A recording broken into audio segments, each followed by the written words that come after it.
Intel on the daily chart, price with a series of higher highs and higher lows, currently trading below the 200 moving average. Now we got some pivot lows right here, right around $19. This extends all the way back to 2013. This is what I'm looking for. I'm looking for price to get back up above this 200 moving average, pull them back, and use that 200 moving average as support.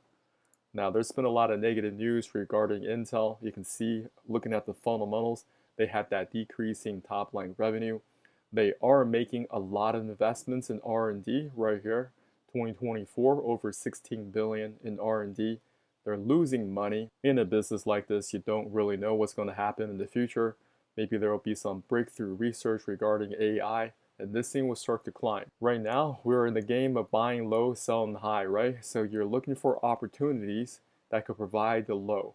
You don't want to just jump into a chart randomly. You want to make sure that it's continued strength, getting back up above this 200 moving average, and that begins to climb. Now, an example would be Nvidia. Just a couple years ago, nobody wanted to pick this up. Series of lower highs and lower lows. Now, when price can get back up above this 200 moving average, that's where you got to start to pay attention. This is the reason why we're looking at Intel right now. We like to see if we can exhibit that behavior above the 200 moving average on the daily chart. Of course, none of this financial advice. Hi everyone, John here.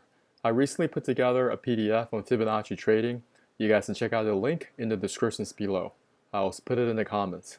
Have you subscribed to our YouTube channel? We go over setups in cryptocurrencies as well as US equities to help you grow your account. Subscribe now and hit that notification button. We look to hearing from you in the comments area.